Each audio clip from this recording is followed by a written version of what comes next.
Hi, everyone. Great to see you. Hi, everyone at home.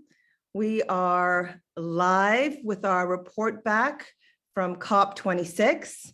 We're also live streaming on Facebook at www.facebook.com/Canada Policy.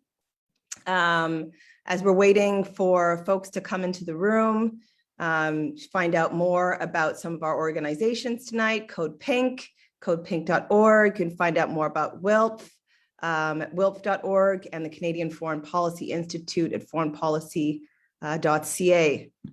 All right, so I think the numbers in the chat have stabilized and we can get started. All right, so we're here with an absolutely stellar group of panelists, a full house of powerful organizers. We've got Arneson, Roslyn Cook, Nancy Mancias, Jody Evans, Tamara Lawrence, Michelle Benzing, and Alexis Canary. Welcome to all of you. And this is our event, Women Mobilizing for Climate Justice, Gender Equality, and Feminist Peace. So I just want to make sure that people can see the chat. The chat is open now. Please do say hi and let us know where you're tuning in from. We'd love to hear from you. Big welcome again to our panelists. This is sure to be an absolutely superb event. I've been looking forward to it for a while.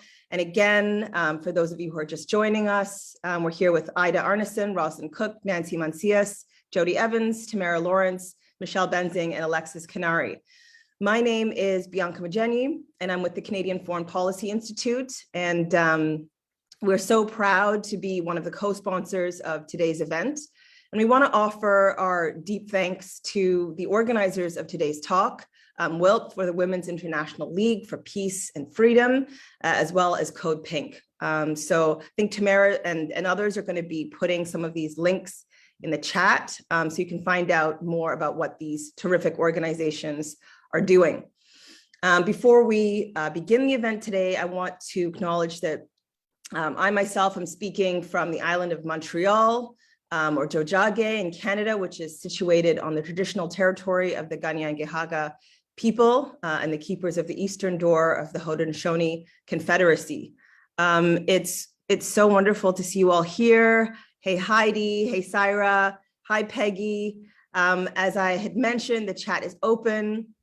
We'd love to hear from you. As always, please just keep your comments free from racist, sexist, or otherwise harmful commentary. And also, first we'll be hearing from our panelists tonight, and then we're going to be taking questions from you, our audience. So please do put your questions in the Q&A box. There's a Q&A box that's separate from the chat, and that's where we'd love for you to post your questions tonight, and we'll get to as many as we can, time permitting. So again, my name is Bianca Mugyenyi. I'm representing the Canadian Foreign Policy Institute, which is an organization that challenges unjust foreign policy measures and also works to oppose the racism embedded in Canadian foreign policy. And you can find out more about us at foreignpolicy.ca. So today's event, today we are going to be doing the important work of bringing together ideas from the peace movement, the feminist movement, and the ecological movements. We'll be discussing outcomes of COP26 in Glasgow and outlining what is required for building a world based on climate justice, gender equality, and feminist peace. Our panel tonight is truly international. And while there are differences in the approaches that our governments have taken, there are many similarities in the goals and struggles of our feminist, anti-militarist, and environmental movements. In Canada, where I live, our so-called feminist, enviro warrior prime minister is boosting military spending, effectively expanding, what could be understood as the institutional embodiment of toxic masculinity. Our current government is spending massive public resources that are needed for the transition away from fossil fuels and locking in carbon militarism with $77 billion on carbon-intensive fighter jets and hundreds of billions on new naval vessels.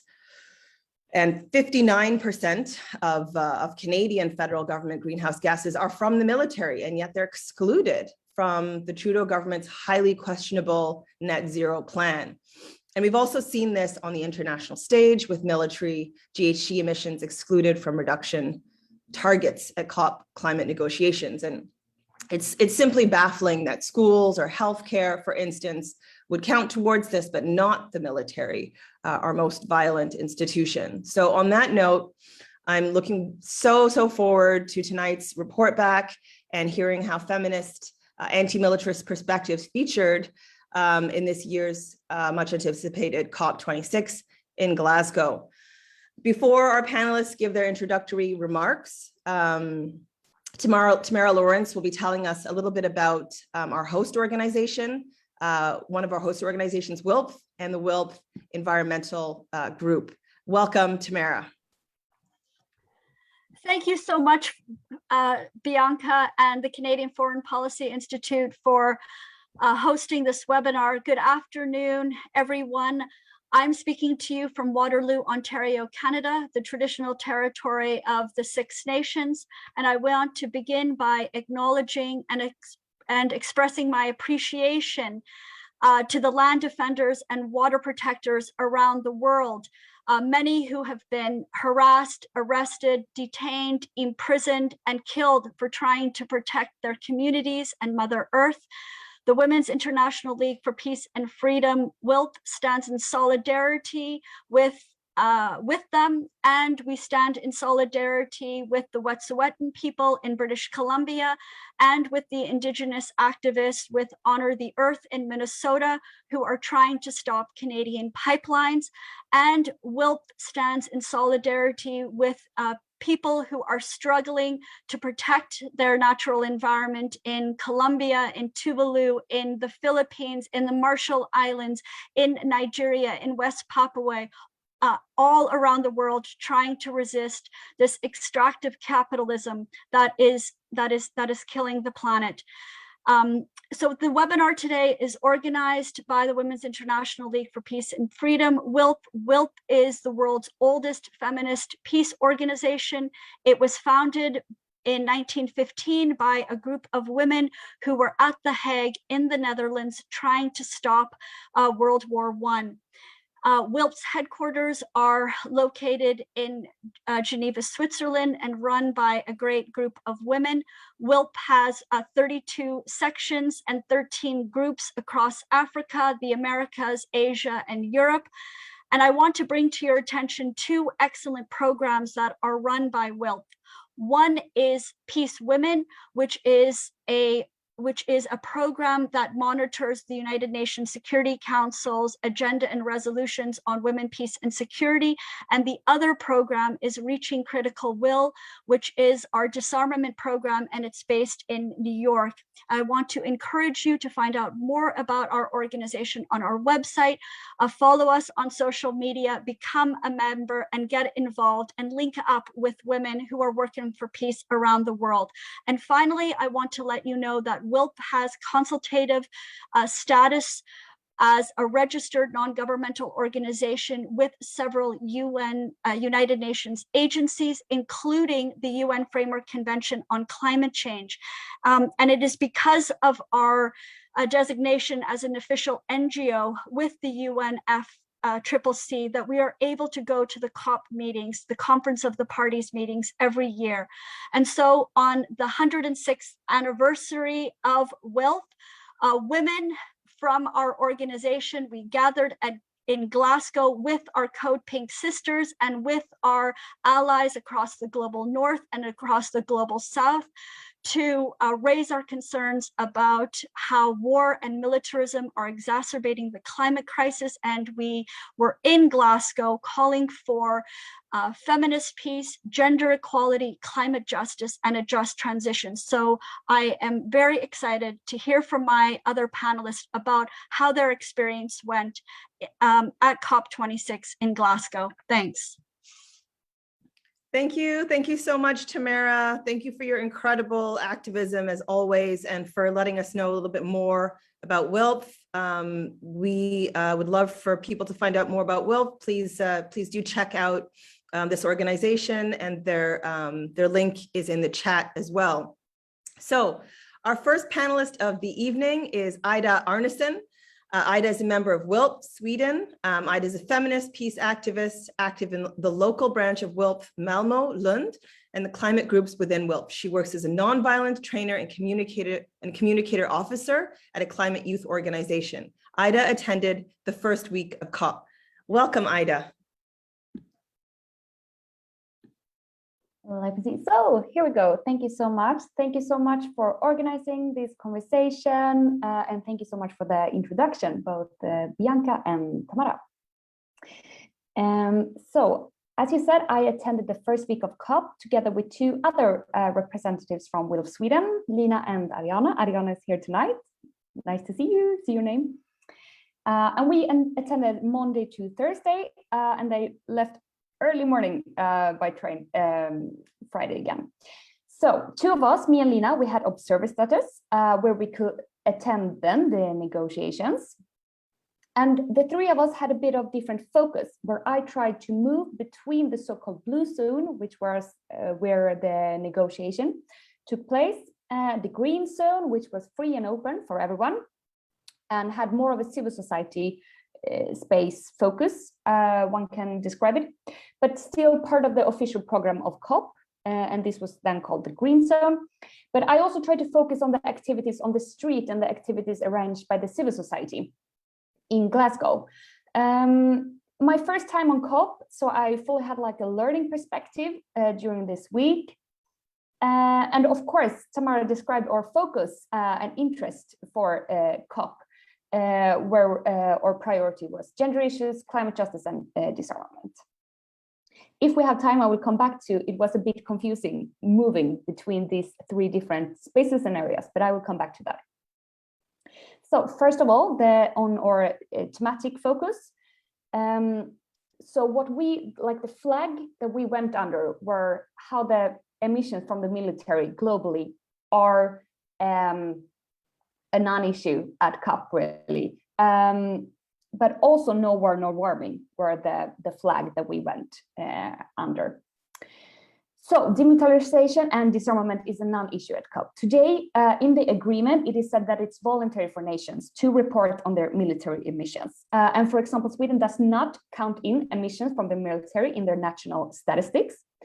Before going to COP, we asked the Environment Institution in Sweden, the department, with a meeting with the civil society, if this was an issue that they will raise during COP. And the answer was just shortly, no. They will not bring up the issue of that the emissions from the military are excluded. I was surprised that they were so straight on this, that they said, no, this is not an issue that we will highlight during COP. No discussions, no further, just the discussions fully ended there. That was very interesting because Sweden wants to be a peace nation, a nation working for equality and peace and so on, but this was not an issue for them, an interest for them during COP. And for the first week, no activity of the formal COP program of week 1, and I think maybe week 2 as well, were connected to peace, disarmament, and demilitarization. Not one single activity of the formal program. However, the climate movement in Glasgow really surprised me with a strong focus on peace. For example, Extinction Rebellion arranged a peace march one day, and CODEPINK, fantastic CODEPINK that we are here with today. You guys arranged a beautiful demonstration focusing on peace, climate justice, and disarmament. And this really gave me hope and inspiration, since the bridges between the climate movement and the feminist peace movement in Sweden is not very strong. But I got inspiration from this, and I hope we can continue to build stronger bridges between these two movements. And also, I will continue on the topic of militarization at COP, because one can really ask if there is a militarization of COP, because there were 10,000 police officers in Glasgow during these 2 weeks. And then you can ask, for whose security, really? I felt I was attending a war zone first day when I went into the official zone, the blue zone, the first day because I was passing snipers on the roof and kilometers of policemen outside the venue before one could enter in it. And also when we have this setting with 10,000 police officers, the follow-up question is, can we produce radical, creative, feminist, and peaceful solutions when we are in a setting with 10,000 police officers around us? I'm not sure, and we have to continue to discuss that. We can come back later in this conversation what conditions and setting we need to create sustainable solutions as well. And also on the topic of militarization of COP, COP was financially supported by one of Scotland's biggest banks, NatWest, which invests in nuclear weapons. So a bank that invests in nuclear weapons financially supported COP26. And in the peace movement during these days, I heard the message, there are no green wars, several times from the peace movement. And my first instinct when I heard this is that it sounds very strange to me to say this out loud because it's so obvious. Do we really need to say no green wars? But yes, unfortunately, we have to repeat this message. For example, outside the green zone, there was a submarine prototype painted in the cover of the UK flag and said submarine on hydrogen. This is something we really have to watch out for when talking about the emissions from the military, that the solution is never hydrogen, biofuel, or to electrify the military. The solution is disarmament and demilitarization. And we really need to remember that. I will just check my time. Okay, and lastly, most excluding COP ever. I will just touch upon that topic before leaving on to someone else in this panel. COP26 has been described as the most excluding COP ever, and this is due to racist COVID and vaccine rules, but also for the extremely expensive cost of living and visiting Glasgow. In many cases, the voices of the people who are affected worst by the climate crisis are not represented in the official rooms, and this is something that affected our own movement, WILPF, as well. Where our WILPF sister from the Democratic Republic of Congo could not attend COP due to the cost and the complicated travel rules due to COVID. And I even heard about activists from London having trouble visiting Glasgow because everything was so expensive. Us from Sweden were lucky to get funding to go, otherwise it would not have been possible to this. And lastly, I would also like to highlight that even for us who had observer status, who were there, it was very complicated to attend the negotiations. And the whole conference was very unorganized. The program for each day were released the same day in the morning, which made it impossible to plan your days in advance.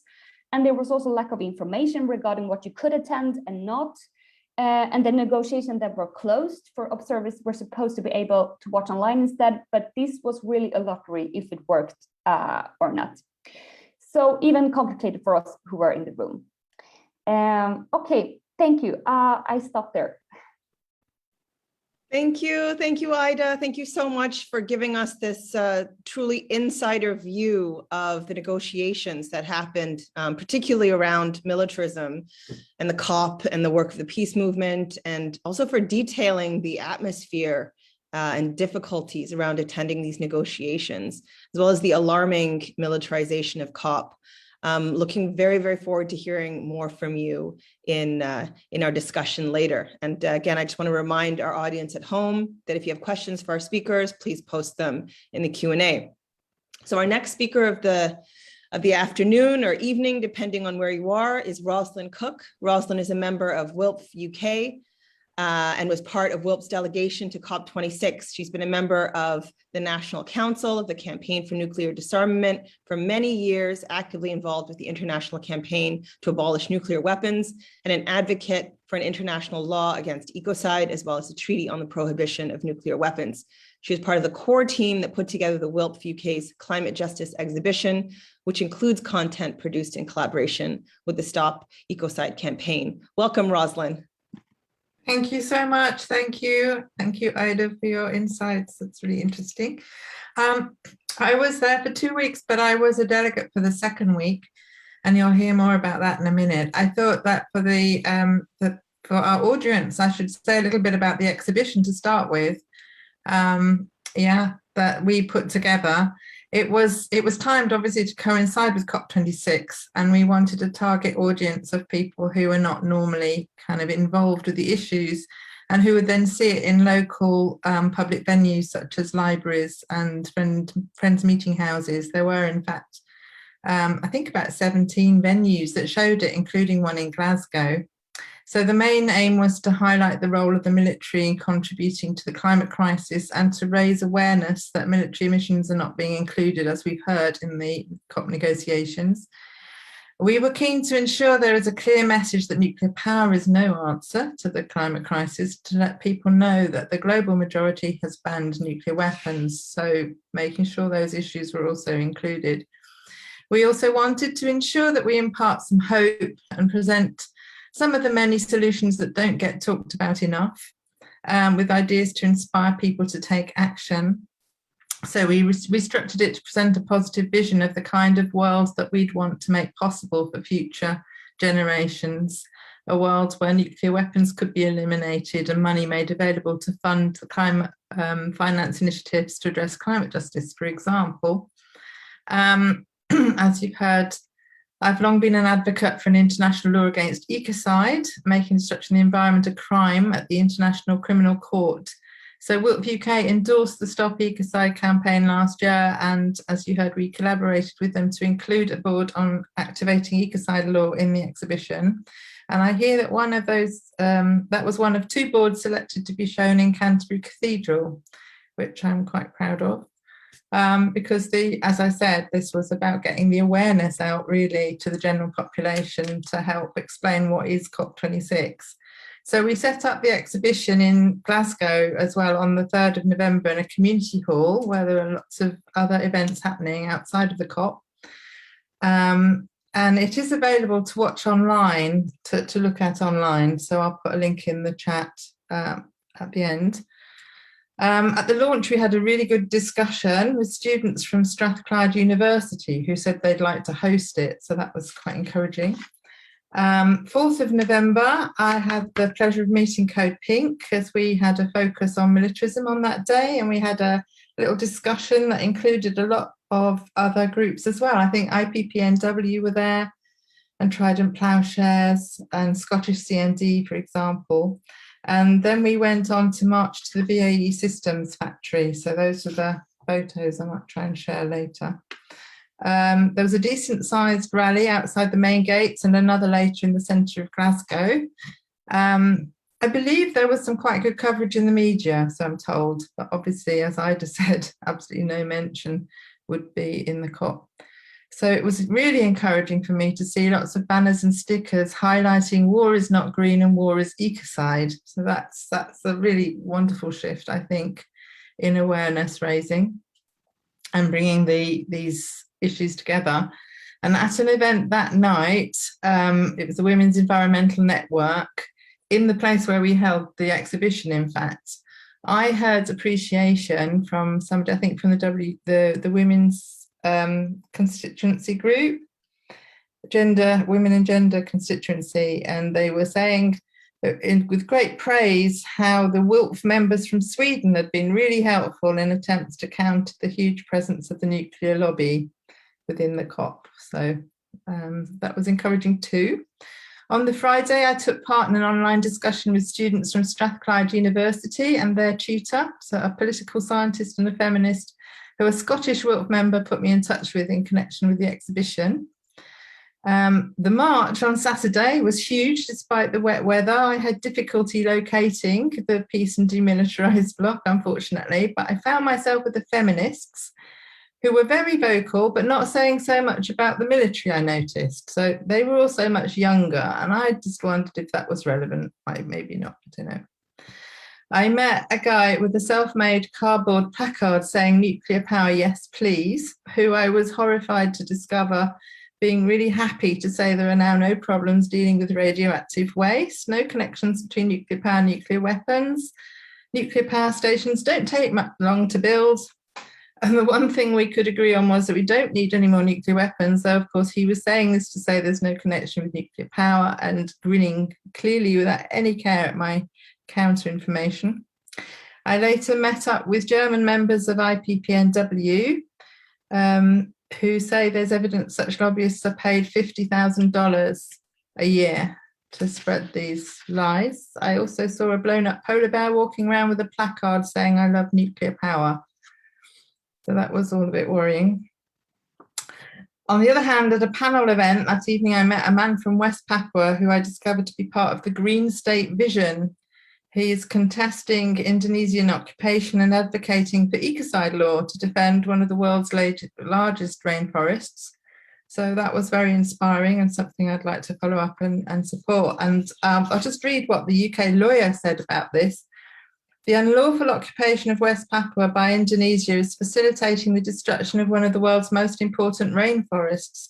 Ensuring West Papua's right to self-determination will also ensure the protection of the environment and the climate by allowing the indigenous custodians of the land to take back control, protection and management of their resources. So I was further inspired really at the, I'll talk about later, the ecocide law protecting Earth defenders. My greatest takeaway from COP was a commitment to spread the word and make this another reason to get others on board, like I've just said. The actual process of registering for COP on the Monday for the second week made me feel physically ill, and I did not return for reasons of exhaustion, need for self-care, and the realization there was far more constructive work for me to do for now outside meeting others, particularly those are galvanized by the Stop Ecocide campaign. So yeah, I just echo what Ida said. It was like going into a war zone or a big security camp. There were about 5 layers of security. And I found the atmosphere quite toxic. Was horrified to learn that the largest delegation represented the fossil fuel industry, with the nuclear industry also still accepted, as we've said, with a huge presence. I found some great energy and inspiration away from the COP. My best moment was shaking hands with David Lammy. For those of you who don't know, he's an MP, Member of Parliament in the UK. As a member of the, I think it's the Shadow Justice Minister, but he announced that the Labour Party is in support of a law against ecocide as well. So there was a lot of movement going on around that, as you can tell. Mostly I attended those Stop Ecocide events for the optimism and inspiration they generated. And I was able to bring nuclear and the military into those discussions, which I think is something we can do more of. There's a new group forming of faith groups in support of ecocide that I'm also involved with. Quotes that I've seen that I resonated with came from the Scientists for Global Responsibility. I read a strategic exercise in memory loss, and I thought that was quite a good description around what I experienced, albeit briefly, and what I heard about, and came away with a feeling of impending peril and opportunity. So there was like kind of a complete contrast really with what the outcomes were inside and what was going on outside, I thought. And of course, the other horrifying fact, or great fact, depending how you look at it, that $2 trillion per annum is spent on military spending, and a third of that could fund necessary climate action targets. So I'm sure that we'll all have more to say about that. I'll finish there. Thanks for listening. Thank you, Roslyn. Thank you for that thorough report back, and thanks for all your activism, and also for just so clearly laying out for our listeners the demands that you took to COP and the ways that you were able to bring anti-militarism to the table. It sounds like it was a very difficult environment on many levels, but it is so great to hear about all of your collaborations and the involvement of students as well. And I'm looking very forward to hearing more from you in the Q&A. Thank Our you. next speaker is Nancy Mancias, who is with CODEPINK. Nancy's a campaign organizer with CODEPINK. She's a doctoral student in anthropology and social change at the California Institute of Integral Studies. Nancy holds an MBA from the Dominican University of California and a BA in drama from San Francisco State University. She's worked over 15 years in the nonprofit sector, focusing on social services, social justice, and theater. She was in Glasgow with CODEPINK. Welcome, Nancy. Thank you so much. Thank you, Tamara, Bianca, and Will for organizing this incredible webinar. It's an honor to be on this panel in this sisterhood. I'm joining you all from occupied coastal Miwok territory in the San Francisco Bay Area. And just quickly for those who are joining, CODEPINK is a women's peace organization that came out in opposition to the war in Iraq. Over time, we've taken on different issues like making the connection between climate and militarism. And you can go to our website, codepink.org, to learn more.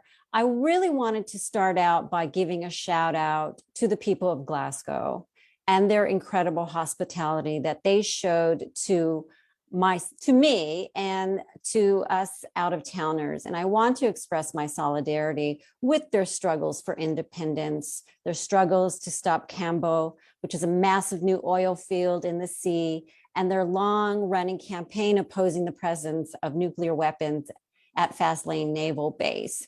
I appreciate the warmth and the welcoming that the people of Glasgow showed. It's greatly appreciated. So Tamara gave us an assignment to talk about our experiences at COP. And for CODEPINK, we primarily focused on the outside of COP, getting messy in the streets with XR Rebellion and other activists. Instead of going day by day of what we did, I mean, we did a lot. I'm just going to drop a link to our blog, which covers what we did day by day. But really what I want to do is just share my thoughts and reflections on the before and during of COP. And I know later we're going to talk about the after. So I can tell you that, I had this vision and dream of what it would look like in Glasgow, and my dream came true. I dreamt that there would be tens of thousands of people in the streets every day.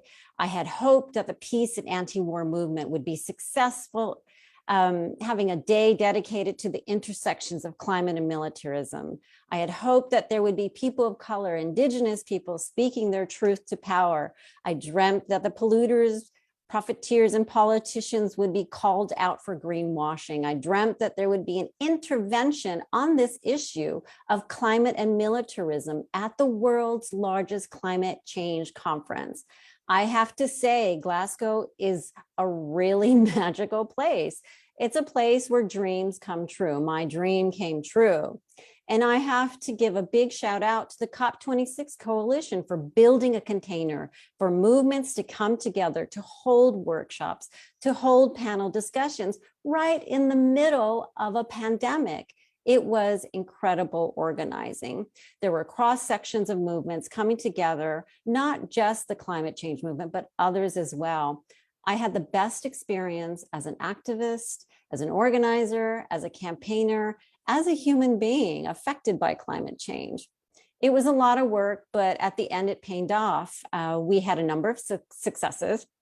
What we wanted to do as a coalition was highlight the fact that the climate talks intentionally exclude military greenhouse gas emissions. Ida talked about that earlier on the webinar, and we were successful at bringing this topic to the inside and outside of COP26. We all played a role. We used what we were good at. We used our talents to stage this intervention. We had scientists and academics like Dr. Stuart Parkinson, Dr. Netta Crawford from the University of Boston, Lindsay Cottrell, Professor Lynn Jameson from the University of Edinburgh, and my colleague, Michael Henney from the University of Glasgow, doing what they do best, giving us the numbers, the data, the facts, the student volunteers, We also had our colleague Abby Martin as a journalist on the floor of COP, asking the hard questions, making people in the room feel uncomfortable. There was also Nick Braxton with the Transnational Institute, an incredible writer and researcher, speaking on panels and doing interviews, and the Indigenous activist and politician, Sheila Babuta from the Mariana Islands, who was talking about the systematic destruction of her people, and Ramon Mejia, an Iraq war veteran, talking about how war destroys the planet. And I can't forget Rocky App and Nemo Bassi, who are both well known in their movements. All these people coming together to talk about military emissions. Then you also had CODEPINK and World Beyond War and Stop the War Coalition, and in the streets pushing our message, talking to people about how military greenhouse gases are left out of the climate talks, and how the US military is the #1 polluter in the world. People didn't know that. People don't know this. It was an intervention. And we were a very small group, but we were super effective. And it was because we were united on a goal and a message. We managed to be inside and outside of the COP.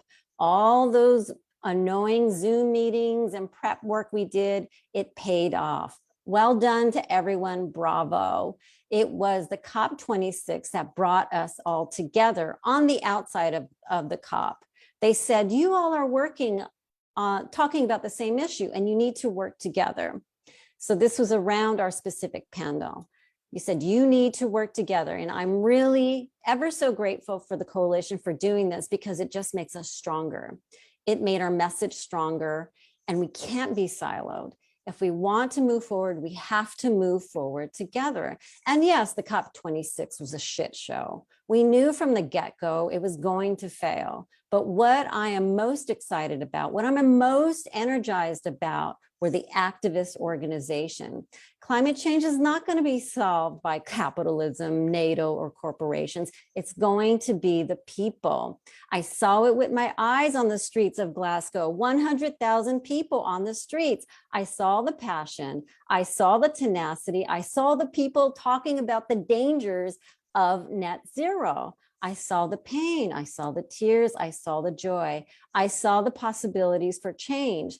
It's going to be the people who are going to make change. I've said this from the beginning. We as organizers, campaigners, we have to occupy these spaces and talk about the issues of climate and militarism, because if we don't, then who's going to address it? We have to occupy these spaces to call out the polluters and the politicians who choose war profiteering over people and the planet.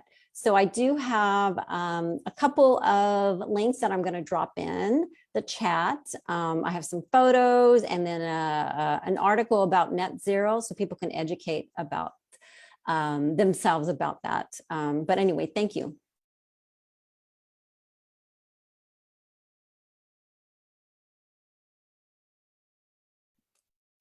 Oh, my apologies. I had some trouble switching on my camera there. Thank you so much for that totally rousing presentation. So passionate, so clear. Thank you so much for sharing your vision of what you had hoped for, Nancy. And it's just amazing to hear about the incredible activism that you witnessed across movements and in the streets. And I just, I just love your message that we have to move forward together. You had, such beautiful experiences. It sounds like you were small but mighty, and really just so inspiring. Our next speaker of the evening is Jody Evans. Jody is the co-founder of CODEPINK. She has been a visionary advocate for peace for several decades and is very involved in many social justice and environmental causes.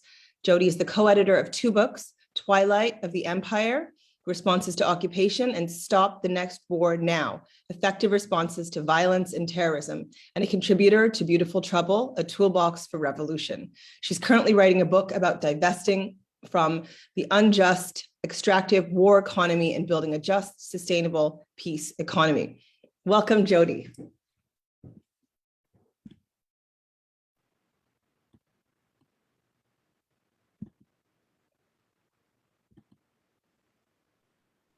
Jody, is Jody there? Can you hear me, Jody? Can you hear me now? Sorry, Yeah. I was muted. Perfect. We can hear you. Thank you. So, thank you for inviting me to the sisterhood. I think, this is really what we left COP with, that we need to work together, listen to each other's stories, share what we learned from the different points of view where we are, and move forward. So sorry. So I'm coming to you from the occupied lands of the Tongva people. And I, in witness to the this moment in time where so many voices were raised at COP26 that were really inspiring. And I've been attending COPs before there was a COP, way back to the Earth Summit in Rio in 1992, which led to the forming of COPs.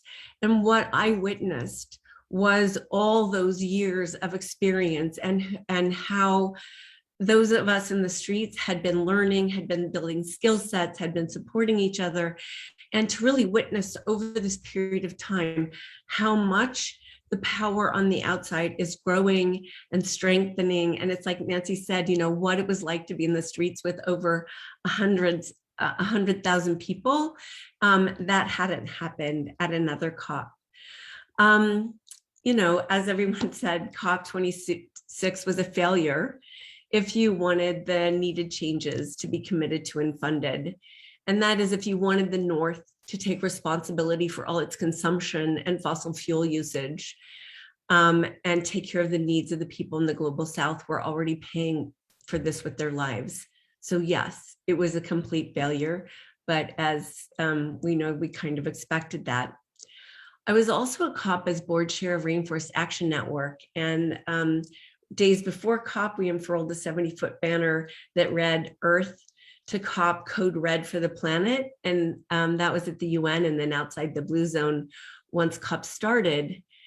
And it was code red for those who have eyes to see, ears to listen, and hearts to feel. And that really you could feel in the streets, that the people have that the people are human.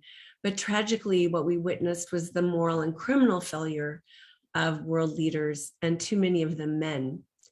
There was clearly a lack of women and young people in decision-making on the Earth's future. And, like we heard, women and those of us in witness were mostly locked out of even witnessing decision-making. And so there was one voice that I want to raise up that was inside the blue zone, and that was Mia Mottley, the Prime Minister of Barbados, who called the leaders' behavior reckless and dangerous, that their failure to provide the critical finance is measured in lives and livelihoods in many communities right now across the globe, that it is immoral and unjust, she said, and are we so blinded that we can no longer appreciate the cries of humanity? We are allowing the paths of greed and selfishness to sow the seeds of our common destruction. That she got those words inside the blue zone, I feel is important, and that we look to these women inside to continue to be leadership. So I think it's important we feel the victories, even as we face this failure. The first victory, of course, was the people in the street, Indigenous women, youth, workers.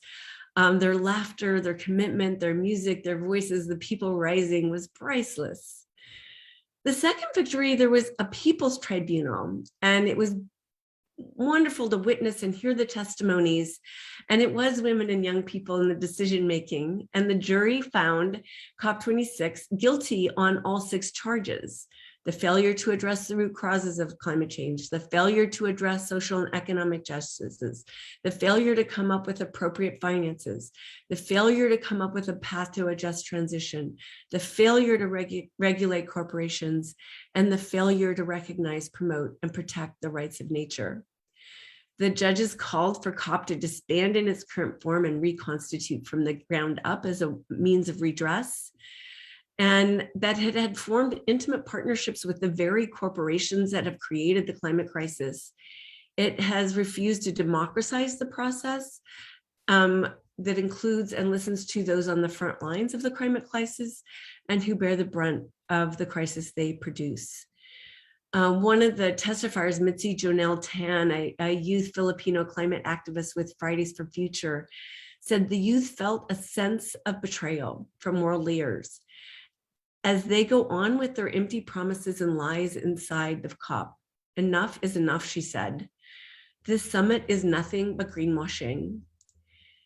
The jury also called for the trillions of dollars kept in tax havens to be appropriated to fund the climate transition. And it wasn't lost on me that when you think of all those tax havens or on the islands that are going to be washed away with as the seas rise. Another victory is that for years, decades, we've been working to get emissions from the military addressed. And in Paris, they refused us on all platforms, including outside. But, you know, as Nancy said in Glasgow, as everyone has said, in Glasgow, we had days, we had press conferences, we were part of marches, we had a panel every day. We were able to raise the voices of scientists. So that movement is huge and we need to recognize it. And it took a lot of work. But we also got to see the fruits of the teaching and how it was moving into other conversations and like a wildfire through communities that hadn't heard it before. What I loved was as I was passing out the Wars Not Green stickers in the marches and rallies, asking people if they knew that militarism was the greatest industrial polluter, almost everyone said no, but they were so happy to learn and take the sticker to remind them to learn more. And Stop the Military boot print was trending for days. And we say boot print over the footprint that they were being used in the blue zone because the print of the military is beyond emissions. It is extraction. It is forever chemicals. It is nuclear waste. It is a total desecration of the land when it is done with it. And like Nancy said, Abby Martin was there. She's making a film about the cost of the war on the planet, Earth's greatest enemy. And she was able to get inside the blue zone and conduct interviews. But best of all, she was able to ask questions at press conferences, both of the Democratic governors and Nancy Pelosi and her panel of Congress members. Her questions laid bare their utter ignorance and lack of response on the issue, beyond we love our military. Well, AOC responded because she'd been listening to our messages and she said she'd been taught by the streets. And she called the emissions to be measured, and she took responsibility to teach her fellow Congress members. And a day later, Congresswoman Barbara Lee released a resolution to Congress that's been in the works for months with activism, both from CODEPINK and the members of Military for Peace. AOC told Abby Martin that her question created a pressure point. It broke a fourth wall of pretending that this wasn't happening and has opened up for a conversation in Congress. So the genie, so to speak, was let out of the bottle. And of course, our pressure will continue. And I want to go back into another victory that Nancy kind of spoke, but she didn't talk about the years of work that she has done, 4 years of work with her BlackRock campaign in educating the climate justice movement so the cost of war could be raised up in Glasgow. She's been on organizing calls, she's been in the streets. And just to remember, things don't happen by accident. They happen by us working together in coalition, in teaching and saying and speaking. At CODEPINK, we always say, it takes 10 times before somebody even understands the sentence you just spoke. So, Nancy and Veterans for Peace have really been working hard. And I claim that as a victory. Another victory is for 18 months, our China is Not Our Enemy campaign has been working to raise the alarm about US aggression on China. We said, instead of aggression, we need to call for cooperation on climate change. And just before Glasgow, after months of outreach and work, 31 members of Congress sent a letter to Biden to cooperate with China on climate. And that has led to the activism that had Kerry announcing during COP the cooperation with China and led to the meeting with Xi and Biden. Another victory is militarism is included in Stop the Ecocide work. So I want to thank all of those who have done that work, and I met with them in Glasgow, and Polly Higgins' amazing work, and now Jojo Mehta and their team are really taking this into their work. I created a pink cape that said, "Where is ecocide? Cultivate peace," that I wore the entire time. And we're now planning a gathering for a huge active march in Los Angeles with the Stop the Ecocide global team. And then another victory is Cut the Pentagon. So we've not created a new campaign, but we're growing a big tent, and that's called Cut the Pentagon. And it was embraced by all the grassroots movements in COP26 because everyone recognizes that the funds that go into the Pentagon affect the whole world. And we're trying to build a big tent so that members of Congress can see that everyone wants this Pentagon cut, and they're out of step by continuing to vote more money for more in militarism. Core messages for you to take and make part of your lives and conversations are that we need structure change, not climate change. That rang through the rallies and marches. And of course, to change the structure, we must end militarism, as it's the hired gun that holds up the extractive, destructive, and war economy that is killing us, our communities, and the planet. We cannot end war, the sale of weapons, and the destruction and murder that flows from them without ending the war economy. The opposite is happening inside the US military. They're now using climate change as a reason for funding, almost like it's the next war they're selling. We've seen what happens when militarism is sent to address climate change catastrophes, like the devastation of New Orleans after Hurricane Katrina. It was used to kill innocent people of color and protect the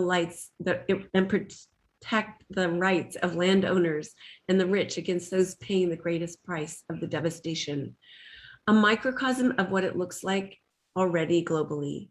We see this militarism already at borders, used against women and children fleeing to northern countries to escape the climate chaos effects in their own countries, where they are met with militarism instead of the sense of responsibility and care that they should be met by those who caused the climate unraveling in the first place. Another key message to remember is that it is happening now to people in the global south. And in the north, we can't say this is about the future. We must say it's about now. We must call out the failure of our leaders and isolate them in their high towers, throwing crumbs to the people. We must pull those towers down. As we reflect on the $22 billion spent on militarism during the war on terror and the 1 billion tons of fossil fuel expended, which is already responsible for 270,000 climate deaths across the globe, we are witness that militarism is a turbocharge to the climate crisis. We must lay our bodies on the line and be engaged to stop this. We will be redoubling our efforts at CODEPINK, working on the resolutions of Barbara Lee to cut the Pentagon and her resolution to call accountability to the world's largest contributor to greenhouse gases. So no more blah, blah, blah. We must organize and divest ourselves from the war economy and cultivate peace economies in all we do. At CODEPINK, we have 21 ways to divest yourselves from the war economy. A structure change won't mean anything without culture change. And we do that by becoming the peace economy we desire. Find ways locally to engage yourself in cultivating a peace economy.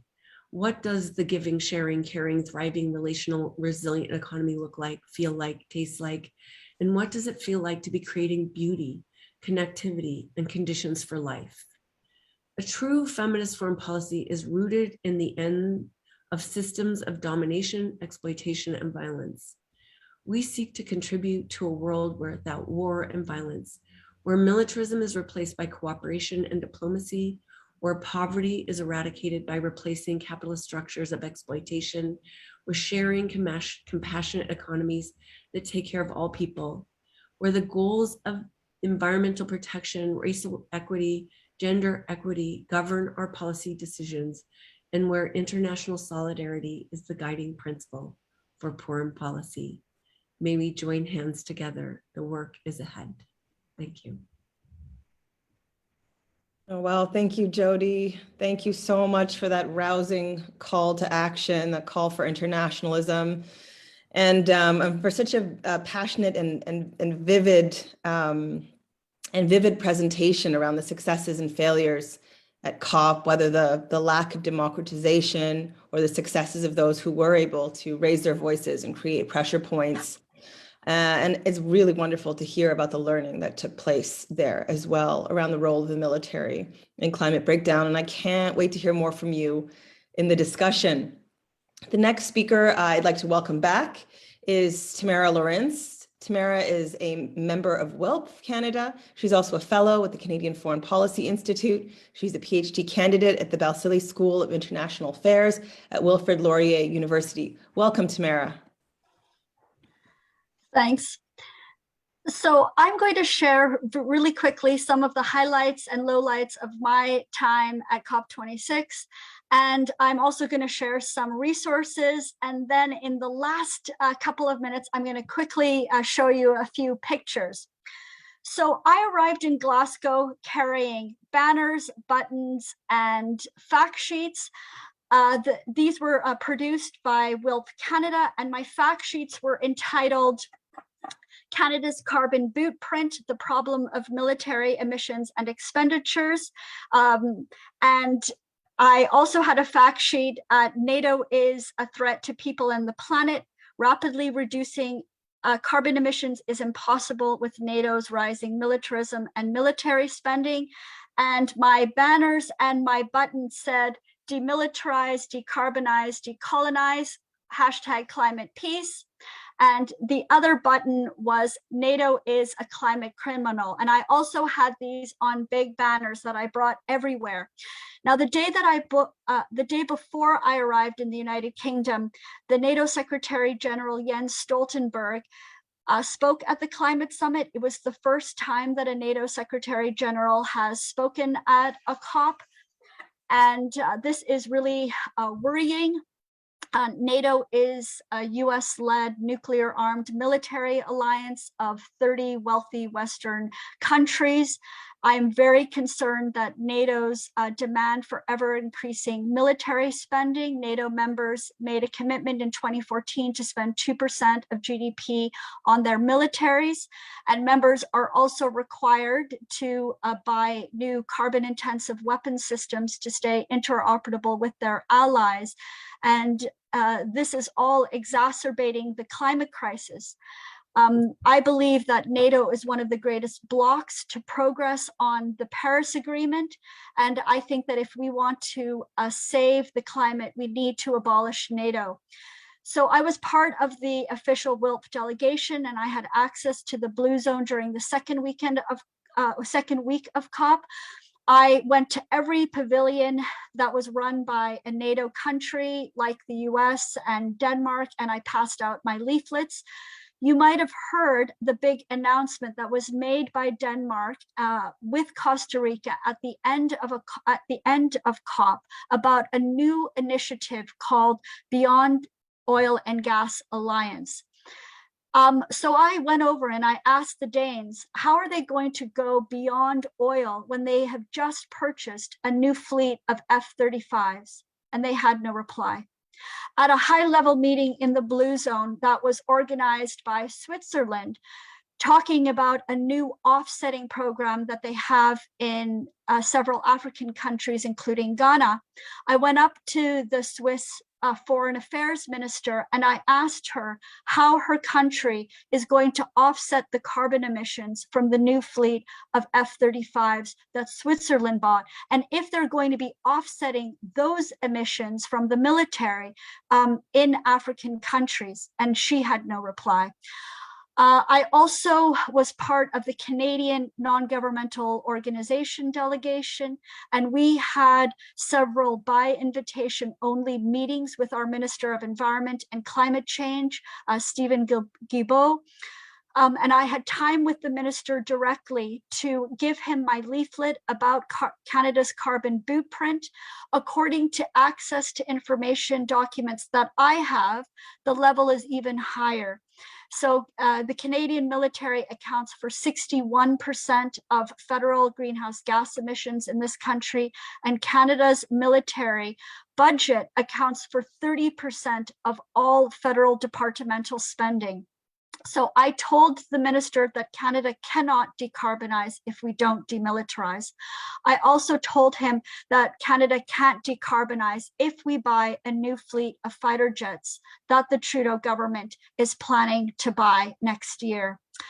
I also went over to the big flashy Saudi Arabia pavilion, and I asked them if they had plans to offset the emissions of the new tanks that they just bought from Canada. So Canada has the largest arms deal with Saudi Arabia, $15 billion to sell light armored vehicles. We are selling to a country that assassinates journalists, represses women, and is engaged in a brutal war in Yemen. The woman at the booth looked shocked, and she brought over a high-ranking official who just smirked and refused to answer my question. I also participated in the Military Emissions Gap press conference, panel, and workshop that was led by academics and the Conflict and Environment Observatory. So this is a very important initiative, and I'm happy to participate in it. But I do want to say that I am discouraged that they never raised the issue of peace, disarmament, and demilitarization as solutions. And I want to mention that the military emissions gap events were hosted at the Arctic Base Camp. Now, this was an exclusive area that was just outside the blue zone. And this area tried to replicate an actual base camp, and it had a big block of ice that was melting throughout the duration of COP. But the area was financed by a hedge fund. It had their advertising banners all around the fences. There was barbed wire, and there were high fences. There were also yellow surveillance robots around the perimeter of the fence. And I thought that this was a metaphor for what is happening to the Arctic, the fastest warming area of the planet. And it is also a metaphor for the direction that the West is going in dealing with the climate emergency. It is becoming more highly corporatized, highly securitized, and highly militarized. And this is really something that we need to resist. Finally, I was also involved in the Women Gender Constituency, and I went to their daily briefings. I was also despairing that their conception of feminist climate justice did not include peace, disarmament, and demilitarization. So we really need to work with our natural allies to bring these crucial issues into the conversation about climate justice and a just transition. The most important events that I attended were at the People's Summit. This was over 4 days, and it was held at churches and community centers and theaters around the city of Glasgow. And this is where the real solutions could be found, and this is where the courage could be found as well. And I want to end by sharing 2 resources with you. One is Hoodwinked in the Hot House, Resist False Solutions to Climate Change. This was produced by a coalition of groups, including the Indigenous Environmental Network and the Global Justice Ecology Project. And this report helps to explain so clearly, and it helps to, criticize the false solutions that are being peddled by corporations and our governments. Things like net zero, offsetting, blue hydrogen, nuclear power, geoengineering, and carbon capture and storage, among others. We need to keep it in the ground. We need to transition off of all fossil fuels, not just coal. It needs to be oil and gas as well. And finally, the other primer that I would like to bring to your attention is this one on climate security, the dangers of militarizing the climate crisis. This was produced by Transnational Institute. And so I hope that we can continue to work together to amplify these messages about the carbon impacts of the military and why we so desperately need peace, disarmament, and demilitarization. And in the last minute, I'm just going to quickly show you some pictures because it's fun to look at pictures. So I'm just going to bring it up here.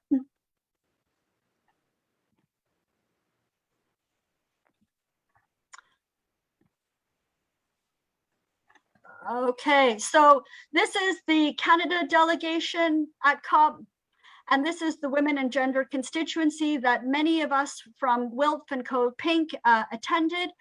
And this is at the big march in Glasgow on the Saturday. 50,000 people were on the streets, and there were solidarity marches around the world. This is Nancy with our banner, NATO is a climate criminal, abolish the alliance, and with CODEPINK's fantastic banner, war is not green. This is with Scottish CND with our banners, and there's Ross and other members of WILPF Scotland. This is at the military emissions gap press conference and workshop with some of the academics at the Arctic base camp. And this is what the Arctic base camp looked like. You can see the barbed wire and the high fences there. And I also want to quickly show you the social media that WILPF Canada circulated during the COP. This is one on Canada's carbon blueprint, and NATO is a threat to people and the planet. Net zero is a false solution. I have posted all of these on my Twitter account, and you can check them out there. And this one is really important, and I just want to flag it for a moment. One of the key demands at COP was trying to meet the climate financing target of $100 billion. This is a commitment made in 2009 that the Western countries that are most responsible for the climate crisis have failed to adequately contribute to. But why have they failed? They failed because so much money is going into military spending. So in the past 6 years, since the Paris Agreement, NATO military spending has increased by $200 billion annually. So this is a graphic that we circulated on social media, and I'm happy to share these graphics with you, and I would like to encourage you to use them. And then finally, I will mention this in my closing remarks, but the thing that gives me hope is what's happening out on the street by groups like Extinction Rebellion and Earthright. And this is one of the actions that they did outside of the bank. So I'm looking forward to hearing the rest of the presentations. Thanks. Thank you, Tamara. Thank you so much. That was just absolutely amazing to hear about your dynamic participation and engagement at COP. Thank you for sharing those highlights, the lowlights, and also those incredibly useful resources. And yes, it was very fun to look at your photos. And thank you for also just for highlighting the dangerous role of NATO. That's not done enough in exacerbating the climate crisis. And for so directly challenging our leaders right there at COP. Thank you. Our next speaker is Michelle Benzing. Michelle is an intersectional feminist working on gender, peace, security, and climate justice with WILPF Germany, and recently joined the International Climate Group. She studies international relations at the London School of Economics and Political Science with a focus on gender and peace and conflict studies. Welcome, Michelle. Thank you very much, Bianca. I'm very happy to be here. Thank you for the invitation. I'm very happy to share some impressions on this panel and also from impressions from COP26. I recently joined WILPF Germany and also the Environmental Working Group, and I must say that I'm very glad to be part of this very empowering network. This was my first COP. It has been full of ups and downs, as we've all heard here now over this full evening. It was a wide range of different feelings between frustration and actual happiness. I was myself in a very privileged position to be in Glasgow. Too many voices, especially from the most affected areas, were not present due to vaccination issues, visa problems, and also limited financial resources, as we also heard from Ida. But it was not only about getting to Glasgow. The same structural difficulties were present inside the COP, and it became very much apparent with the access to negotiations, to discussions. It was the negotiations in the rooms were very much limited, especially due to small rooms, but then also COVID-19 regulations. So these 2 points came together and kind of made it very difficult for civil society organizations to actually join negotiations and hold governments accountable at the end. So we can see a very much exclusive and restricted room. Moreover, especially BIPOC activists and representatives from indigenous communities were not listened to enough, even though they are fighting on the front line and do experience the effects of the climate crisis every single day. And this somehow, you know, I went into the COP with a very positive and a very, you know, looking forward kind of to kind of follow all these negotiations. But it made very much clear to me that COP26, even though it was announced as one of the most inclusive spaces, was very much exclusive, unjust, full of hierarchic and patriarchal structures. And that kind of really surprised, that not really surprised me, kind of, you know, how can that still be surprised? But it just, it's a different thing when you suddenly see it firsthand and experience it in your work. The outcomes of COP26 once again fell short of our expectations. We could see very weak commitments regarding fossil fuels and coal phase out, insufficient contributions of especially the rich countries, as we heard before, for climate financing, and a lack of support for environmental human rights defenders, even though the number of land and environmental defenders being killed worldwide in 2020 rose up to 227, according to the latest Global Witness report. So that makes the climate crisis a human rights crisis and the climate crisis a gender crisis. So I went to one of Amnesty International's event as well, outside of the COP, and there they were reading out these names of all the environmental human rights offenders that have been killed, and especially also the women that are at the forefront and are also very much disproportionately affected due to gender-based violence, for example, further attacks. I, as I said, had a lot of conversations with especially female activists from the most affected areas, and they were telling me their stories where their activism exposes them to hate speech, GBV, and even life-threatening attacks. And as we've heard before now several times, other topics such as demilitarization in relation to gender and climate justice were just not there. They've received no attention at COP26, despite the fact that the military is one of the biggest contributors to the climate crisis. And we see that it's become so apparent when we look, for example, at the sums spent on armaments instead of the climate solutions. So much money we could actually use. The emissions of greenhouse gases, or also the environmental impacts that weapon testing has, which are often gendered and racialized as well. And I was also very surprised, we heard it as well from Jody, right? This one statement by Speaker Nancy Pelosi, where she still justified increasing the Pentagon budget at the COP26 press conference, while the US military is the 47th largest emitter in the world, if it would be counted as a country, between Portugal and Peru. And that's still, if we're still at that point, then I'm just really wondering how we can keep going. And even NATO Secretary General Jens Stoltenberg acknowledged that basically military emissions are disappearing from statistics. And I was at one panel where he spoke, which was actually at the German pavilion, and also asked afterwards, you know, why was there not the gender perspective not addressed at all? Why was it not really there? And I was wondering if it would be, you know, a possibility to raise these issues also in future conferences. And the answer I got was, yes, we are looking into getting more women on panels. And I was like, this is not what it is about. It's not only about getting more women on panels, it's about gender mainstreaming the gender perspective and a feminist peace idea.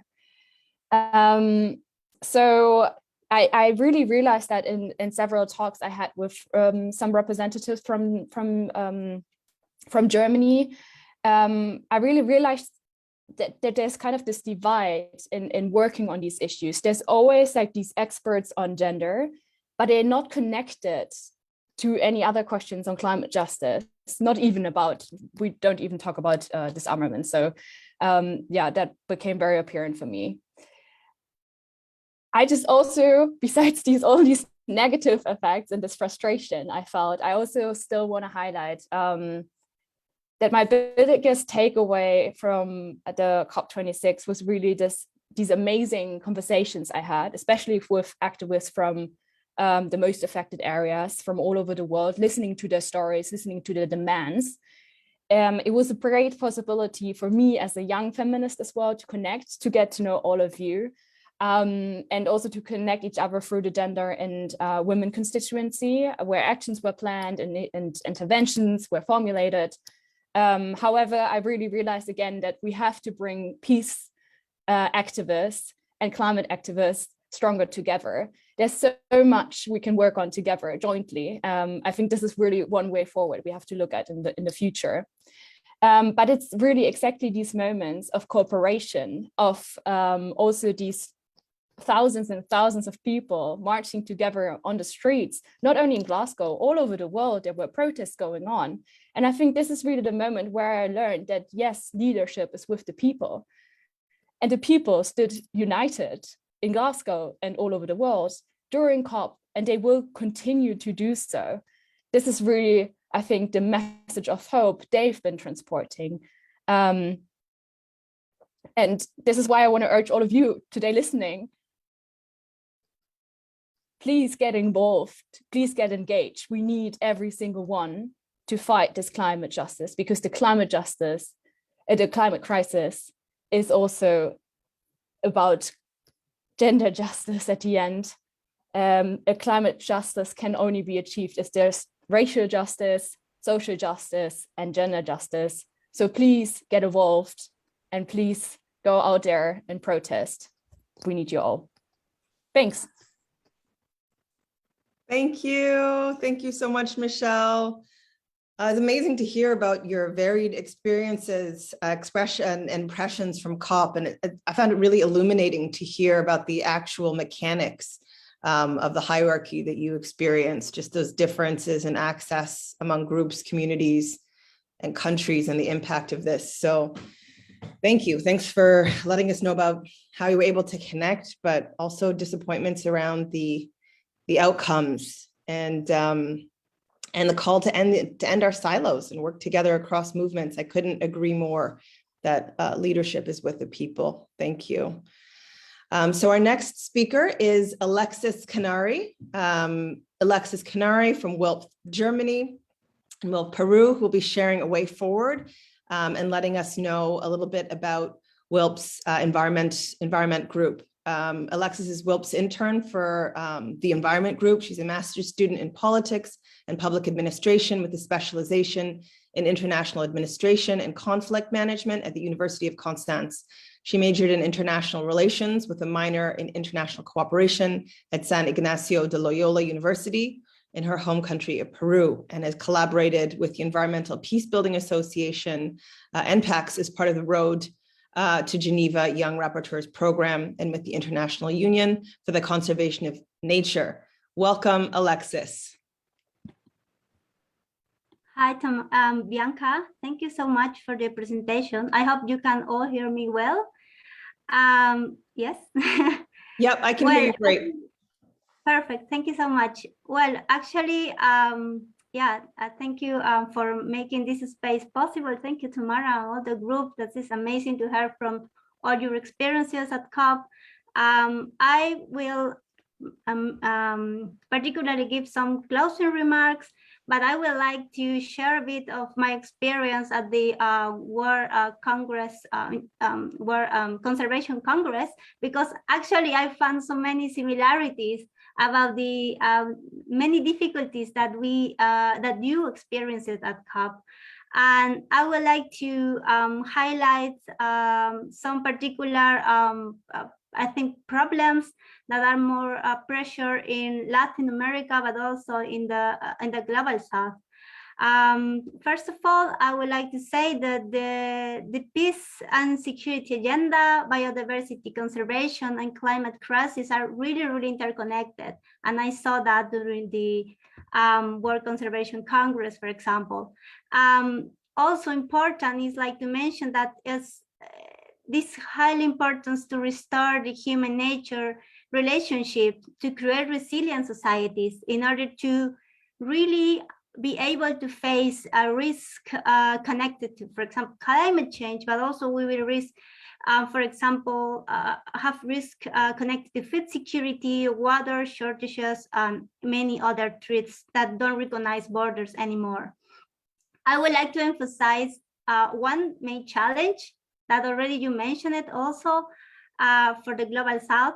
We have many, as you mentioned it, we are the most affected, and actually we are not the major contributors to this chaotic situation.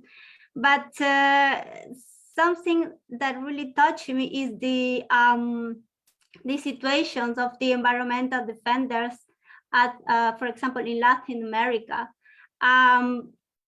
We have seen the huge rise of the numbers of assassinations of environmental defenders that are indigenous people and also ethnic minorities.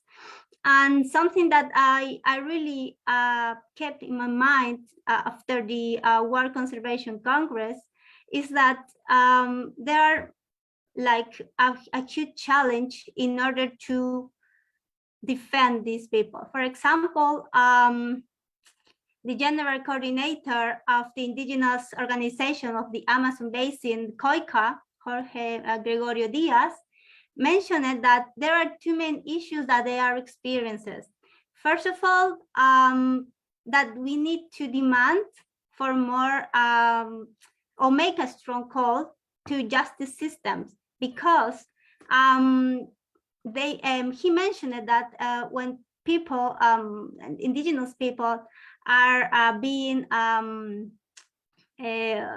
criminalized, they are not receiving enough protections, and they are not receiving, for example,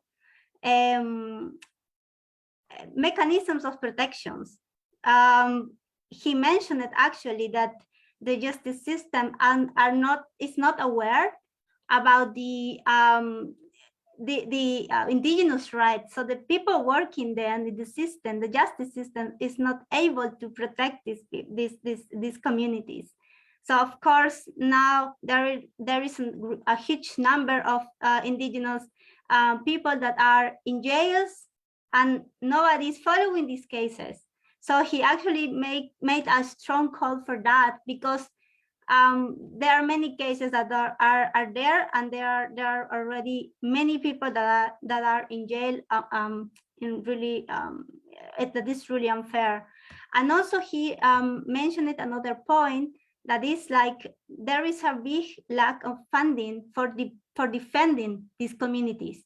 So he made a strong call also to in any way create this fund, or to have this financement to protect these people, not only Latin America, but around the world, and particularly in the global south. And another thing is like also I wanted to mention another important point. Yeah, to establish these mechanisms of protection, and also funding that is necessary. Also, another thing that I really remember from this session is like is that not only local people, for example, indigenous communities or ethnic minorities, are in danger, but also people that are going to work on the ground from NGOs or the other organizations are also under threat. And this is something that also it's being a huge problem in Latin America. And if we want more people working to protect nature in order to fight climate change, we need to establish these mechanisms of protections for all. And not only for the leaders that we have now, but also for younger generations that we want them to continue this fight in many countries. So this establishment for safe space for defending nature and to fight climate change need to be like a key priority. I consider that. And also, of course, we have the Escazú agreement. That is, I think it's a good, a really good advancement for that. But it is for Latin America and the Caribbean. We need to think more to have that in a broader way. And then the second point, and I will see how many minutes I still have. This is something related to the lack of the acceptance of the rights of others. No? Their rights for indigenous communities, the environmental defenders, but also we need to think about the rights for no human beings, talking about the nature. And then by recognizing that human and non-human beings equally deserve rights and freedom. So I really consider that we need to advocate more also in order to make strong mechanisms of protection of nature if we really want to fight climate change. And then the last one is like to advocate also for future generations, for people that is not here, but they deserve to live in a healthy world. And I would like to, this was a really brief point that I wanted to highlight because it's something that I saw during the World Conservation Congress, and I heard now that this was happening the same in at COP, and it's really sad because there are people that are in the front lines and they are not receiving protections. And actually, this is connected to human rights, and this is not still, it is the governments are not doing anything for that. So another thing that I would like to say is like, I would like to invite you to join the WILPF Environmental Working Group. As you know, WILPF have a long story of environmental activism. I'm so happy to be part of this amazing group of women that are working a lot in this field. I'm so honored. And as you know, there is a WILPF manifesto where we also have this particular concept, ecocide, focus on environmental issues. Also, you know that WILPF is working to address the impacts and interconnections between militarism, war, and climate change. We already had a webinar about that actually some weeks ago. And many other key issues that we are trying to develop and trying to push in this working group. So I would like, as Bianca mentioned it, I'm recently joined as an environment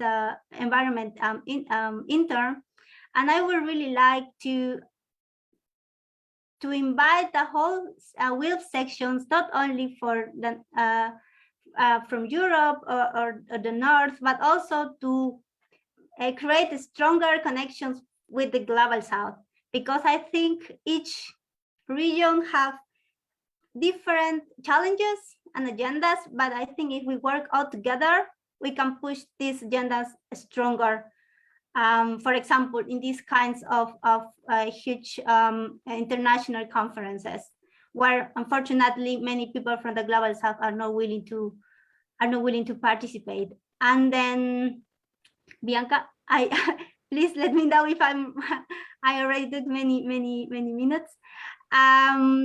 Yeah, I think if you could wrap up maybe in the next minute or so, yeah, and we'll hear more from you in the discussion. Yeah, perfect. So just to invite you, I will send the link from the website for the peace, gender, environment. Also, yeah, just to thank you, all of you, for sharing these whole amazing comments with us. Thank you. Thank you so much, Alexis. Thank you for sharing all of those incredible suggestions for a way forward and letting us know a bit about WILPF's environment program. And thank you for that invitation to all of us. It's so troubling to hear about the dangers faced by Indigenous land defenders and others on the ground. And we certainly need increased protections, you know, and thank you for the call to protect those that are working to protect us, that are working to protect nature, and to advocate for future generations. So again, everybody, there's an invitation to join up with WILPF. You can find out more about that in the chat. Alexis, I look forward to hearing more from you in our discussion. And so that concludes our presentations, our introductory presentations for today. And we're now moving on to the Q&A portion of our event. And I just want to encourage people who have questions to put them in the chat. We don't have too much time for the discussion period, but we would love to take some of your questions. So again, just put your questions in the Q&A box and we'll take as many as we can, time permitting. So the first question that we have, and I think this is for the panel as a whole, is about the media. Somebody writes in and says, you know, what about having at least one member of the media of your group go as one member of your groups goes the media? This person was able to distribute materials that were written by their group around activism and militarism. So I'm wondering if perhaps you can let us know a bit more about the role of media within the context of our discussion today at COP and beyond.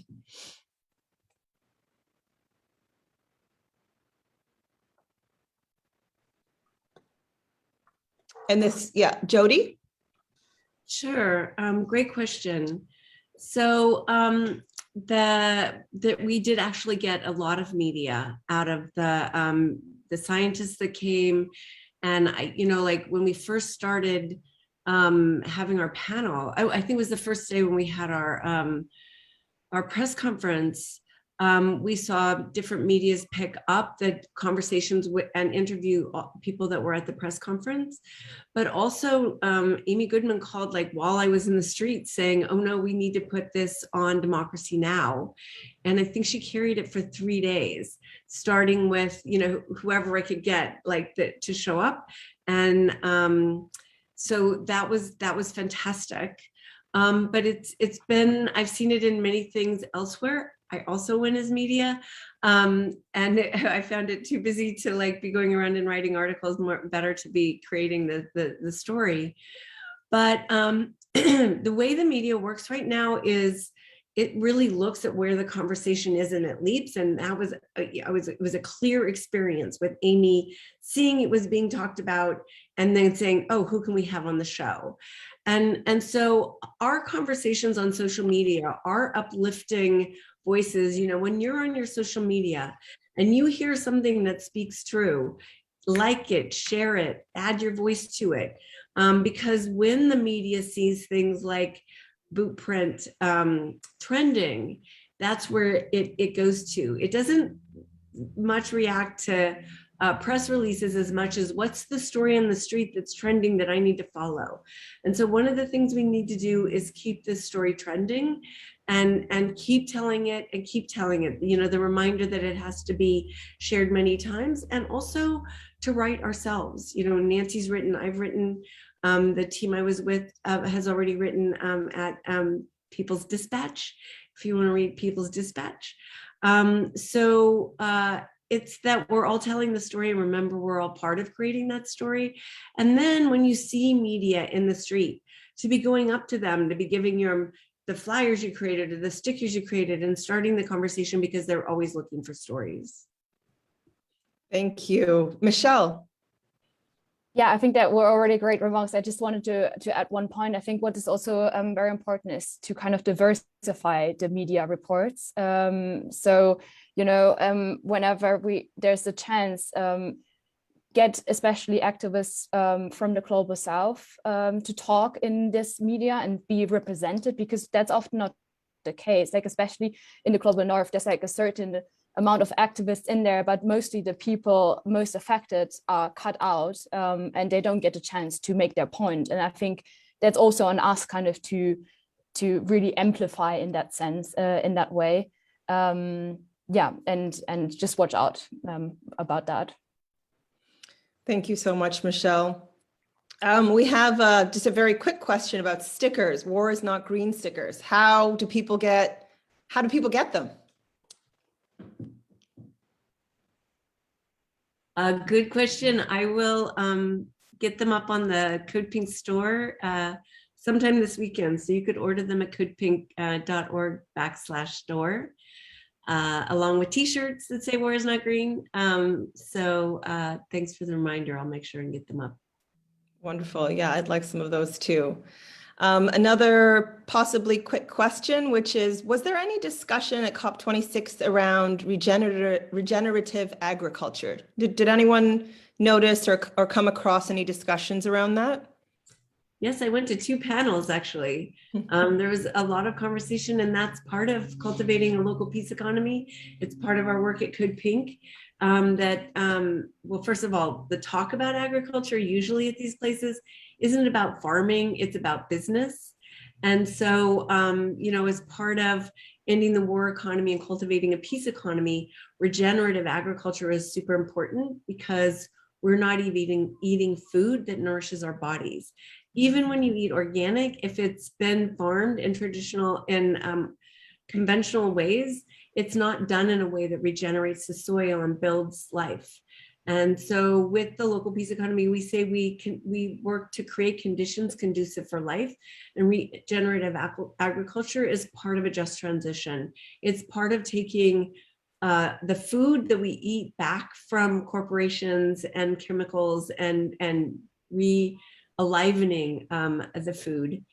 So yeah, there were, as a few people have mentioned in the Outside People's Assembly, there were so many amazing ways to learn and be nourished by information and interconnectivity. So yes, regenerative agriculture. Amazing. So we have a question here. Why is there such a divide on these issues? A lot of panelists talked about the silos. Why aren't connections being made between anti-militarism and climate? What are the obstacles? Tamara. So I really come to my peace work as an environmentalist, and as I was working in the environmental movement for many years, I realized that it was the military that had the most contaminated sites, that used the most fossil fuel, that used the most hazardous material and produced the most hazardous waste. And I started to realize that we really need to make the links between environment and peace and start to demilitarize. But it's been a really big challenge to try to get the environmental movement and to get politicians who care about the environment to understand these links and to try to take action. So there's a taboo in Canada in criticizing and speaking out against the military. So there's a reluctance on behalf of big environmental organizations from critiquing the fact that the Canadian military has the most contaminated sites in this country, that uses the most fossil fuel, that has the biggest budget. And there is also a reluctance on the part of politicians in this country to speak out on carbon-intensive militarism. So that is why it is so crucial for us to raise our voices and to be relentless in trying to push these messages and say and saying to them that we cannot, Canada, the United States, the world cannot decarbonize if we don't deal with the issue of military emissions and military expenditures. And it is why it is so crucial for us to have the courage to say disarmament and demilitarization for climate justice, and why that is absolutely essential for a real just transition. So I just urge you to let your elected officials know about your concerns and to make it a priority. And this week, I just want to also flag that in Canada, it is our week of actions to try to stop the Trudeau government from buying a new fleet of fighter jets. And it is because of our concern that we will not be able to meet the Paris Agreement targets if we buy a new fleet of F-35s or Saab Gripens or Boeing Super Hornets.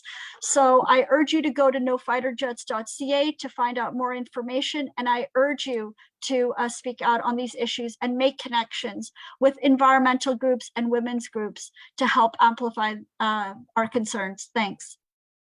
Thank you, Tamara. We have a question from Helga about loss and damage, says Helga, was a big issue at COP26 brought in by civil society, and for the first time at least noticed a bit. I wonder if WILPF or CODEPINK brought the issue of environmental loss and damage caused by wars, Iraq, Afghanistan, Vietnam, Agent Orange to COP. Does anyone know? Jody. Well, and Nancy, you can talk about this too. Yeah, we brought all the way back to Agent Orange, and it was mentioned in many of the panels of all the damage that has already taken place. And it's what I mentioned earlier about the boot print and why we say boot print, not footprint. So definitely was part of the panels that we had, and even part of the tribunal, the People's Tribunal. Thank you. We have another question. Was Labour present in Glasgow, and was there talk of transition to a green and peace economy? Tamara. I could just say really quickly that Labour was very present as part of the Canadian NGO delegation, and I participated with Labour leaders in meetings with the Minister of Environment and Climate Change. And I did pass out my information to them about Canada's carbon footprint and Canada's military spending. But some of them didn't take my information and didn't want to talk to me. And we have more work to do with Labour to get them on board in Canada. I hope there's better connections between the peace movement and Labour in the United States and in elsewhere. Maybe Jody or Ida could let us know how it is in their respective countries. Well, I just want to say Labour was super present in the march on Saturday, and very vocal, and we're carrying the systems change, not climate change signs. And then I went to a Labour event with Corbyn in Glasgow, one of the nights, where they did talk about a just transition, and in the same way, Labour was talking about the need for a peace economy. Now, we brought up a lot of the issues around labor, that is a force in the United States that stands in the way of us cutting the Pentagon. But we bring up, how those jobs are not, there's not that many, as one of the reports says out of MPP. It's not a very big piece of the economy, even though they try to pretend that it is.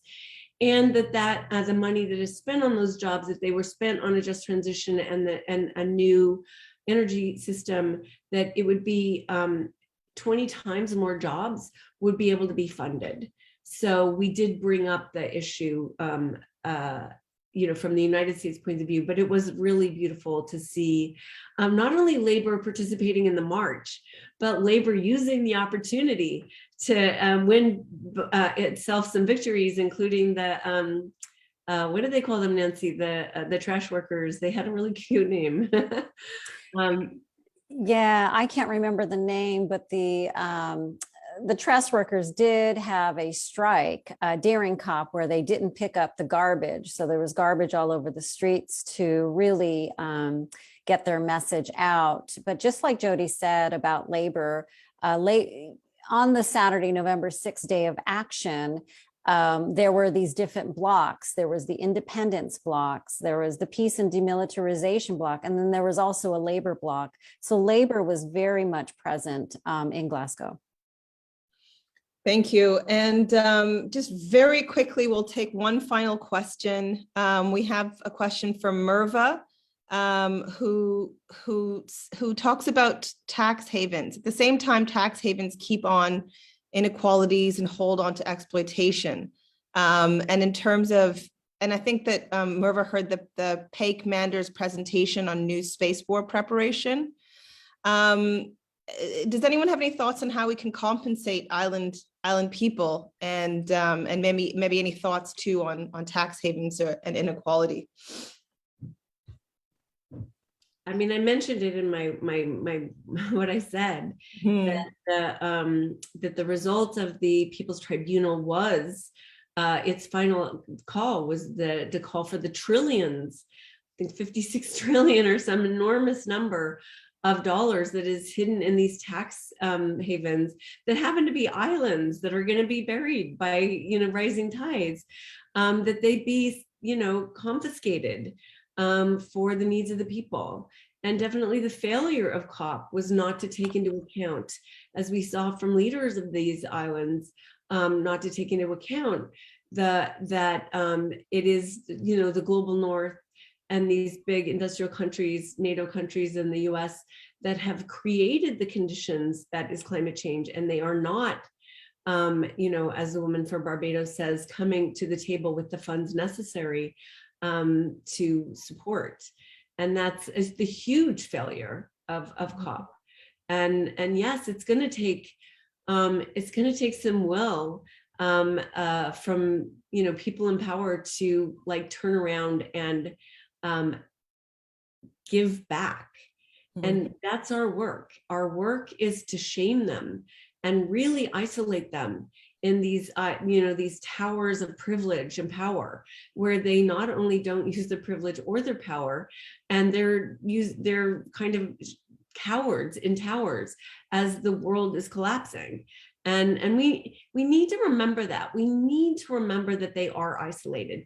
We need to remember that there are a few of them. And we need to remember that they're freaking stupid. I mean, if anything, I think Ida, you know, like I you know, I sympathize with you to be a young woman and really have a front row seat to the absolute stupidity of the leaders of her planet. I mean, I am sorry that you had to witness that, and I hope it serves you well in your fights. But we have to remember that when we're fighting, and we have to find these ways to trip them up, you know, in the way Abby tripped up the members of Congress and the governors. And that's our role. And we do that at CODEPINK all the time. It's like, we have to get in the face of power and disrupt it. And it's, yes, we can share on the media our stories. Yes, we can share our facts, but all those facts and stories aren't what, you know, what matters. It's like really getting these people to fail in the face of a camera, to really show that they are so not caring about the people or the planet. And that, you know, walking around COP and hearing all these corporations and saying, you know, the corporations are the solution for the troubles of the climate. You're just like, what planet do you live on, and what drugs are you on? What Kool-Aid do you drink? But it's a Kool-Aid that's going to kill all of us. And we just have to be emboldened by, you know, what I just said. They're just, it's horrible to look at. It's you know, I had to throw up twice in the midst of the witness of it. But, you know, like after we have our feelings, it's like, how do we create conditions for others to feel and know? And they're not, you know, it's like, how do you tell a story that really gets under the skin, that, you know, has somebody else feel what Ida felt? And it's to remember that this power is isolated, it's dumb, and it's, you know, it's out of balance already. Let's just tip it over.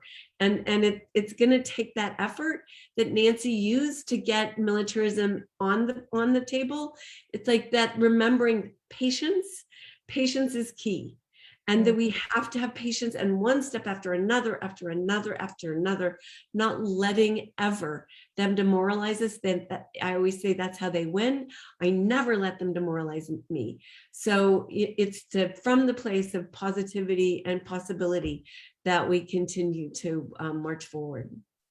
Thank you, Jody, for the rousing statement. And I think with that, we're going to conclude our question and answer period. We're going to move on just to hear a very brief final word from our panelists tonight. And my parting question is just, where do we go next? What should be done to advance feminist peace and justice and gender equality and climate justice going forward? Particularly, how should we mobilize in advance of COP27 in Egypt? So just a quick lightning round of final word from each of you. Can we hear from you first, Nancy? Sure, thank you so much. So right now, what people can do is CODEPINK has a few campaigns making the connection between climate and militarism. Jody brought up the Cut the Pentagon. We also have War is Not Green. We also have our BlackRock campaign looking at the financial investments of climate chaos and military weapons of war. But for Egypt, I think we can build out what we currently have as a coalition. We need to build relationships or look at networks, look at our networks to engage more of the Egyptian community and hear what is important to them. What are their struggles? CODEPINK does have a history in Egypt. So just to let everyone know, and I have a feeling Egypt will look very differently than Glasgow. The UK has a strong grassroots movement, which can mobilize within minutes. We saw it. I don't know if we'll have an organizing body that will develop a container for holding parallel panel discussions and workshops to the COP27. It's too early to tell, but there is interest continuing a climate and militarism presence at the next COP. There's so much to talk about. There's Palestine, there's human rights, there's US weapon sales to Egypt. So some of us, I think Tamara and I are part of this group. We're going to be meeting in coming weeks. So stay tuned for more, and I'll drop some links to our campaign in the chat box. Thanks. Thank you, Nancy. Next up, we'll hear from Tamara. So I'm very concerned that the United States, through AFRICOM and NATO, are militarizing the African continent. I would like to encourage us to make links and relationships with African activists in advance of COP27 in Egypt, and to shine a light on how militarism is exacerbating the climate crisis. And let's get our resources and our buttons and pins and banners organized in advance. I also want to let you know that NATO is going to be having its summit in Madrid on June 29th and 30th. And WILPF is opposed to NATO, and I'm a part of the No to War, No to NATO network, and we are planning a counter summit. It's really important for us to raise awareness about NATO's impact on the climate, and the solution is not to make weapon systems more environmentally friendly or to green NATO operations. We need to abolish the alliance. So let's continue to work together to amplify these important messages and to spread awareness. And I'm looking forward to continuing our work together. Thanks. Thank you, Tamara. Ida. Thank you so much. As we heard today, the UN it's based on colonial and patriarchal systems. It will therefore produce colonial and patriarchal solutions. Therefore, I got very happy when I saw that the climate movement that gathered in Glasgow, it was based on a system critique, okay? And we need to hold on to this. We need to see new systems. We need to see new feminist peace, climate justice systems. Because all the suits people in COP, they will not act on this crisis. It was very clear for me, actually. But we are the one that needs to act for the climate crisis. And I'm very happy, therefore, to hear all your speeches today, because people got the power, the leadership is in the civil society. So I therefore encourage you to build these alliances with the peace movement, with the feminist movement, with the climate movement. We are the one who are inviting others in our fight for climate justice, for peace and for feminism. And also lastly, maybe we need to have a conversation on how to be even more strategic in our activism, in what methods we use and can use. And let's do that in a creative way together, in a creative and radical way together. Thank you so much for today. Thank you so much, Ida. Michelle. Yeah, just 3 quick points to kind of come to a conclusion. I think firstly, even after COP26, we really have to listen and learn from these young feminist activists, especially from most affected areas. So here's some names, please follow their reports. For example, from Elizabeth Fatuji from Kenya, Vanessa Nagakate from Uganda, Latinas for Climate, a collective of youth activists from Latin America, Marinao Sumuk Obaldo from the Philippines, Christina Kolo from Madagascar, and many, many more. Those were activists I actually spoke to, and it's very important to listen to their stories. Second, we have to go back to our national governments. We have to hold them accountable. We have the new coalition, for example, in Germany. We have to pressure them now as well ahead of COP27. And lastly, continue with events like this. It was a pleasure to be here. And there's going to be actually also another conference next week on peace, disarmament, and climate justice by WILPF Germany. And we would all welcome you to join there as well to exchange further on this topic and stay connected. Thank you so much. I'm going to post a link as well in the chat. Thank you so much, Michelle. Roslyn. Thank you. I want to amplify everything people have said. I want to really emphasize the need for justice. I would like for Egypt there to be a concerted effort to make sure that we can come together in solidarity with the indigenous peoples. In particular, I feel very strongly that it's offensive almost that we're, the way they've been treated, and we have so much to learn from them. And the issue of the earth defenders is very, very troubling. And my great hope, of course, is that they are taking up the law against ecocide. It is for those very people. And Polly Higgins met many of them, and I met this wonderful man from West Papua who knew Polly, in fact. So yeah, treading in Polly's footsteps is a wonderful experience, and it's wonderful to meet more and more people who, even if they didn't meet her, are still very inspired by this fact that we can come together in solidarity and create a law that will actually be protective of their rights and the rights of nature, which I also heard mentioned, because I think we're as together having to create a paradigm shift. And I would like, therefore, the whole issue of nuclear colonialism to be addressed as well, because the horrendous racism that lies behind that has lessons for us all and our mutual survival. So yeah, I'm just reading Ray Atchison's book, so I'll plug that too, because I think bringing all these issues together in that context is a wonderful way forward. War is ecocide says it all for me, I think. Thank you, Roslyn. Thank you. Alexis. Yeah, yes, I would like to add that I think we need to work being aware that we are trying to manage different contexts. And for example, if we want to empower women, for example, leadership in different communities, we need to be aware that there are really strong patriarchal structures. And so we need to create really innovative tools or innovative ways to provide them the space to be leaders in a safe place.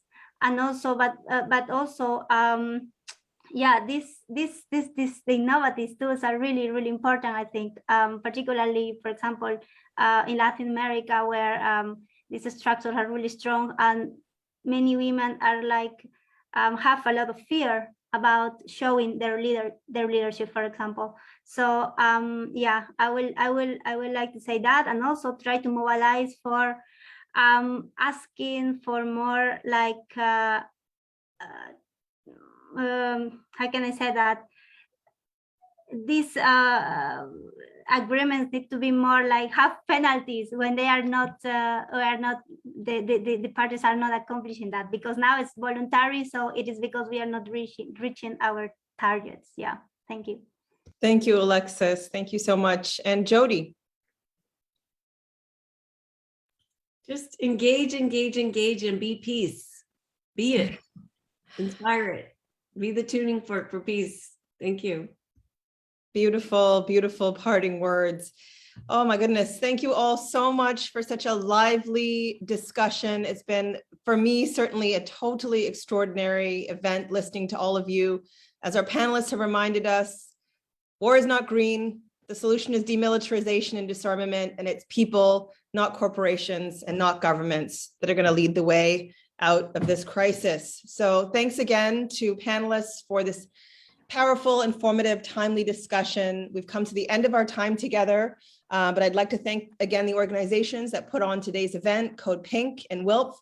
And of course, thanks again to our incredible panelists, Ida Arneson, Roslyn Cook, Nancy Mancias, Jody Evans, Tamara Lawrence, Michelle Benzing, and Alexis Canary. It's been a superb, superb event. That's it for our program. Thank you all. Thank you, audience, for your excellent questions. Bye, everyone. Peace. Thank you, Bianca. Thank you, Tamara. Thanks for pulling it together. Bye. Forward, onward together. Onward. Thank you all. Thank you.